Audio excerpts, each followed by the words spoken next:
పేదింటి కోడలు 3వ భాగం. విరాట్ సుగుణల పెళ్లి పూర్తయ్యాక భార్యాభర్తలుగా మొదటిసారి ఇంట్లోకి అడుగుపెడుతున్నారు. కుడికాలు పెట్టి లోపలికి రమ్మా అంటూ హారతితో కొత్త దంపతులకి స్వాగతం చేస్తుంది జయంతి. విరాట్ సుగుణ ఇంట్లో అడుగు పెడతారు. ఇల్లంతా చాలా కొత్తగా అనిపిస్తుంది సుగుణకి. అయోమయంగా ఇల్లంతా చూస్తూ ఉంటుంది. కాసేపటి తర్వాత ల్యాప్టాప్లో పనిచేసుకుంటున్న విరాట్ దగ్గరికి వెళ్లి నించుంటుంది. విరాట్ మాత్రం సుగుణని పట్టించుకోకుండా తన పని తాను చేసుకుంటూ ఉన్నాడు. ఏమండి? బిజీగా ఉన్నాను, తర్వాత మాట్లాడతా. అది కాదు, నిన్నటి నుంచి మంచినీళ్లు కనిపించలేదు. చాలా దాహంగా ఉంది. నీళ్ళెక్కడున్నాయో చెప్తారా? వాటర్ కనిపించడం లేదా? అక్కడ కిచెన్లో అంత పెద్దగా వాటర్ ప్యూరిఫైయర్ ఉంది. ఫ్రిడ్జ్లో వాటర్ బాటిల్స్ ఉంటాయి. నీకు వాటర్ కనిపించకపోవడం ఏంటి? వాటర్ ఫూర్ఫు అని ఏదో చెప్పారు. అదేంటో కూడా నాకు తెలీదు. వాటర్ ఫుర్ఫు పరుపు కాదు, వాటర్ ప్యూరిఫైయర్.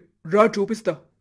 ల్యాప్టాప్ని పక్కన పెట్టి లేచి వాటర్ ప్యూరిఫైయర్ నుంచి వాటర్ పట్టుకోవడం చూపిస్తాడు సుగుణకి. Oh my god, water purifier తెలియనోళ్ళు కూడా ఉన్నారా ఈ రోజుల్లో? ఇలాంటి అమ్మాయిని ఈ ఇంటికి తీసుకొచ్చాడు డాడ్. నా పరిస్థితి ఏంటో నాకే అర్థం కావటం లేదు. ఇంతకీ ప్రియ కోపంలో ఏం చేస్తుందో కూడా క్లూలెస్గా ఉంది అంటూ విరాట్ తనలో తాను మాట్లాడుకుంటూ ఉండగా తన ఫోన్ రింగ్ అవుతుంది. అన్నోన్ నంబర్, ఎవరై ఉంటారబ్బా అని అనుకుంటూ ఫోన్ లిఫ్ట్ చేస్తాడు. Hello hello, is this Virat? Yeah, this is Virat. Please may I know who is talking from this side? Virat, నేను లాయర్ పద్మభూషణ్ని మాట్లాడుతున్నాను. ప్రియా నీ మీద చీటింగ్ కేసు పెట్టింది. నీకు తెలుసు కదా, ఒక అమ్మాయిని పెళ్లి చేసుకుంటానని చెప్పి కొద్ది రోజులు తిరిగి మోసం చేసి వేరే పెళ్లి చేసుకుంటే ఏం జరుగుతుందోనని. అవును సార్, చట్టాలన్నీ అమ్మాయిలకే సపోర్ట్ చేస్తున్నాయి. నేను ఎక్స్పెక్ట్ చేసిందే జరిగింది. చెప్పండి సార్, ఇప్పుడు నేనేం చేయాలి? నువ్వు ఒకసారి నన్ను కలవాల్సి ఉంటుంది. టైము డేట్ నేను చెప్తాను. అలాగే సార్ అని లాయర్తో మాట్లాడి విరాట్ ఫోన్ కట్ చేస్తాడు. ఇంతలో జయంతి తన గదిలో నుంచి బయటకొచ్చింది. సుగుణ, నీకు వంట చేయడమొచ్చా? వచ్చేత్తయ్యా. నేను పప్పుచారు చాలా బాగా చేస్తానని మా నాన్న చెబుతూ ఉంటాడు. గుత్తి వంకాయ కూర, మామిడికాయ పప్పు, కొబ్బరి పచ్చడి చాలా బాగా చేస్తాను. మీ ఊరి వంటలు ఇక్కడ చేస్తే ఎలా సుగుణ? అవన్నీ కాదు, నాకు ఎక్కువ టైం లేదు. ఇంకొక 10 మినిట్స్లో నేను వెళ్ళాలి. బ్రెడ్ రోస్ట్, ఎల్లోలెస్ ఆమ్లెట్ తీసుకొనిరా. అలాగే అవకాడో కూడా. అత్తయ్య, మీరు చెప్పిన దాంట్లో ఆమ్లెట్ తప్ప నాకు ఇంకేం అర్థం కాలేదు. Oh my God, bread roast కూడా తెలీదా? అది కూడా తెలియకుండా ఏం చేద్దామని వచ్చావింటికి? గుత్తొంకాయ కూర వండుదామనా? రా, ఏం చేయాలో చూపిస్తాను, చూసి నేర్చుకో. జయంతి సుగుణని వంటగదిలోకి తీసుకుని వెళ్లి తనకి కావాల్సినవి ఎలా చేయాలో చేస్తూ చూపిస్తూ ఉంటుంది. ఇదిగో చూసావు కదా ఎలా చేయాలో? రేపటి నుంచి ఇదే నా బ్రేక్ఫాస్ట్. ఇవి ఇలాగే చేయాలి. జస్ట్ ఫ్రూట్స్ చేంజ్ చేస్తూ ఉండాలి. అర్థమైందా? అలాగే అత్తయ్య. నువ్వు రెడీ అయ్యాక రెస్టారెంట్కొచ్చేయి. విరాట్కి చెప్పు, ఆన్ ద వేలో డ్రాప్ చేసి వెళ్తాడు. సరే, నాకు టైం లేదు, నేను వెళ్తున్నాను అంటూ బ్రేక్ఫాస్ట్ చకచకా తినేసి హడావిడిగా వెళ్తూ ఉంటుంది జయంతి. సత్యం కూడా జయంతితో పాటే వెళ్తాడు. అత్తామామలు వెళ్లిపోయిన తర్వాత సుగుణ విరాట్ దగ్గరికి వెళ్తుంది. కాని అప్పటికే విరాట్ ఫోన్లో గట్టిగట్టిగా మాట్లాడుతూ ఉంటాడు. Priya Priya Priya, just listen. నేను నిన్ను మోసం చేయాలను లేక ప్రేమ పేరుతో వాడుకోవాలనో కాదు. ఇదంతా అనుకోకుండా జరిగింది. నేను నిన్ను మోసం చేశానని కేసు పెట్టి లాయర్తో మాట్లాడిస్తే ఎలా ప్రియా? ఇంత స్టేటస్ ఉండి కోర్టు చుట్టూ తిరుగుతుంటే రెప్యుటేషన్ పాడైపోతుంది ప్రియా. అర్థం చేసుకో ప్లీజ్. అర్థం చేసుకోవాలా? ఏమర్థం చేసుకోవాలి? ఇన్ని రోజులు నన్నే పెళ్లి చేసుకుంటానని చెప్పి నాతో తిరిగి ఇప్పుడు నువ్వు వేరే పెళ్లి చేసుకున్నాక నేను చూస్తూ ఉంటే నేను నీతో తిరగడానికి ప్రేమ అని పేరు పెట్టారు అనుకోరా చూసేవాళ్లు? అప్పుడు నా రెప్యుటేషన్ పాడవదా? విరాట్, ఇప్పుడు ఈ సమస్య ఈగోనో రెప్యుటేషనో కాదు. ఇక్కడ మ్యాటర్ లవ్. నేను నిన్ను తప్ప ఇంకెవరిని యాక్సెప్ట్ చేయలేను. నువ్వు నన్ను కాదని వేరే ఎవరిని యాక్సెప్ట్ చేసినా నేనొప్పుకోను. దానికోసం ఎంత దూరమైనా వెళ్తాను. అది ఎంత దూరం వెళ్తాననేది నీ బిహేవియర్ మీద ఆధారపడి ఉంటుంది విరాట్ అని చెప్పేసి ఆవేశంగా ఫోన్ కట్ చేస్తుంది ప్రియ. ఇదంతా అక్కడే నిలబడి చూస్తున్న సుగుణ గుండె పగిలినట్టు అనిపిస్తుంది. బాధతో సుగుణ కంట నీళ్లు రావటం మొదలవుతుంది. అలానే ఏడుస్తూ నిల్చని ఉన్న సుగుణని ఒక్కసారిగా చూసిన విరాట్ షాక్ అవుతాడు. నువ్వు ఇక్కడేం చేస్తున్నావు? నా ప్రైవసీని డిస్టర్బ్ చేస్తున్నావా? ప్రైవసీనా? ఇంట్లో కట్టుకున్న పెళ్ళని పెట్టుకుని ప్రేయసితో మాట్లాడటమా ప్రైవసీ? నేను మొదటి నుంచి మా నాన్నకి చెబుతూనే ఉన్నాను, ఇలాంటి డబ్బున్న వాళ్లతో సంబంధాలొద్దు నాన్న అని. కాని మా నాన్న బలవంతం మీద ఒప్పుకోక తప్పలేదు. జస్ట్ స్టాప్ సుగుణ. ప్రియా నా ఫ్రెండ్. పెళ్లికి ముందు ప్రేమించుకున్నాం.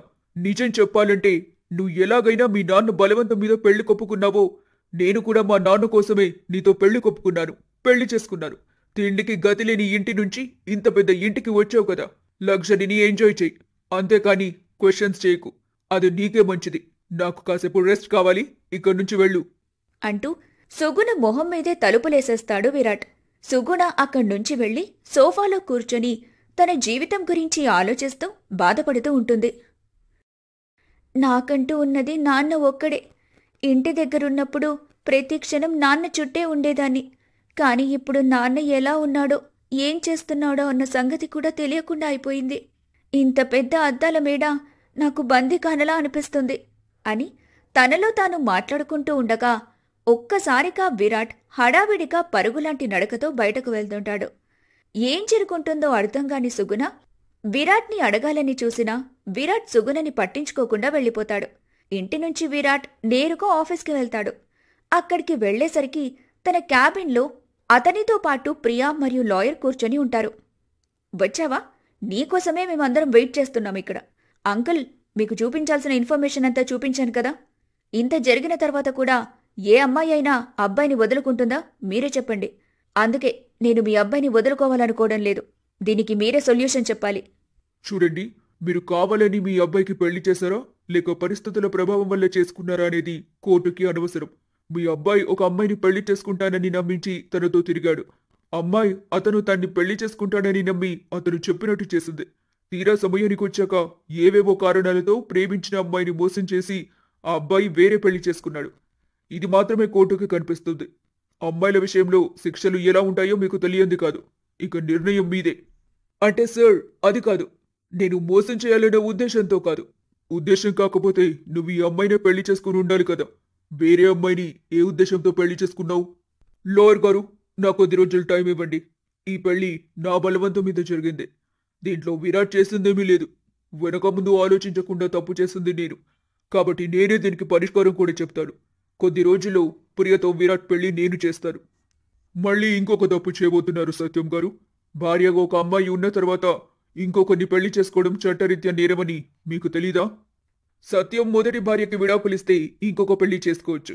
ఈ విషయం మీకు తెలుసు కదా. అంటే సుగుణతో డైవర్స్ తీసుకోమంటున్నావా నాన్న?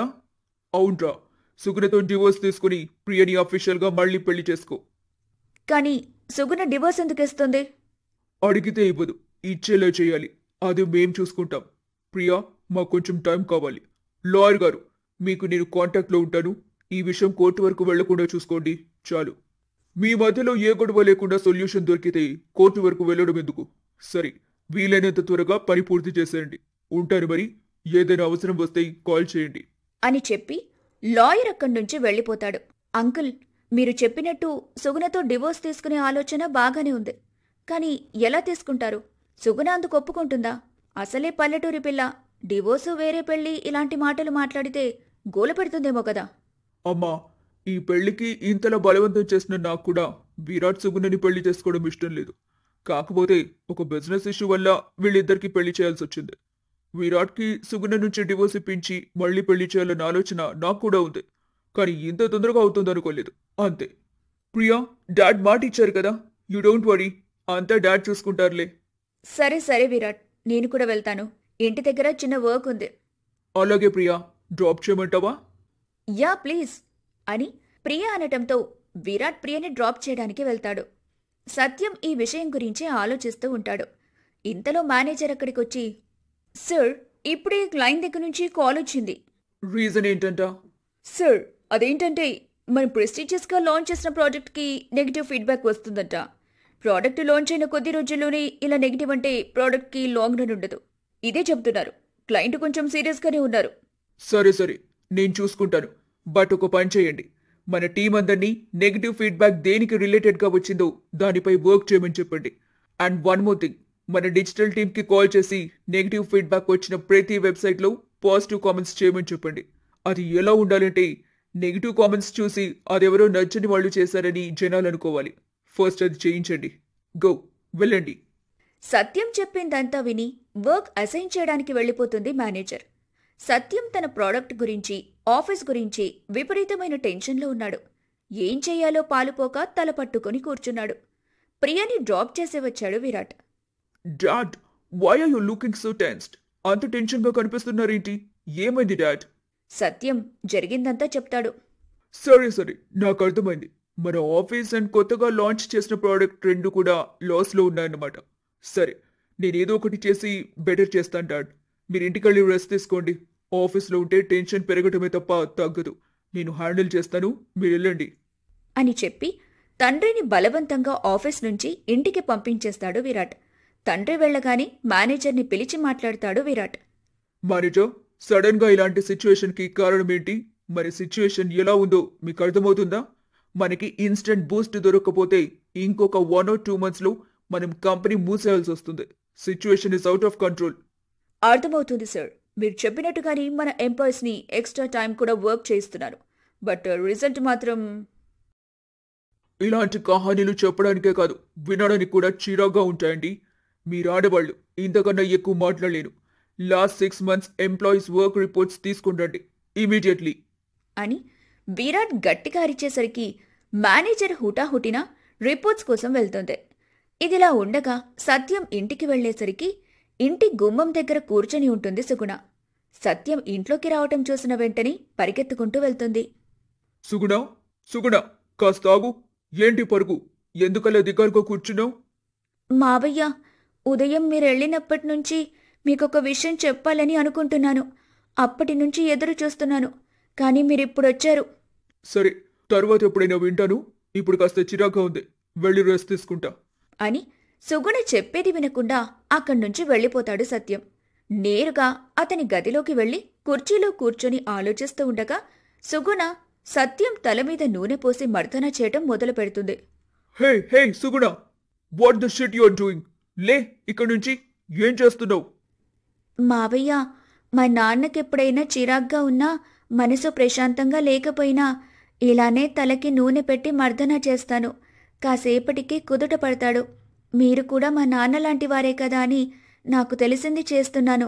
ఇంకెప్పుడు ఇలాంటి పనులు చేయకు, వెళ్ళిక్కడి నుంచి అని సుగుణని తన గదిలో నుంచి బయటకు పంపించేసి తలుపు పెట్టేసుకుంటాడు సత్యం.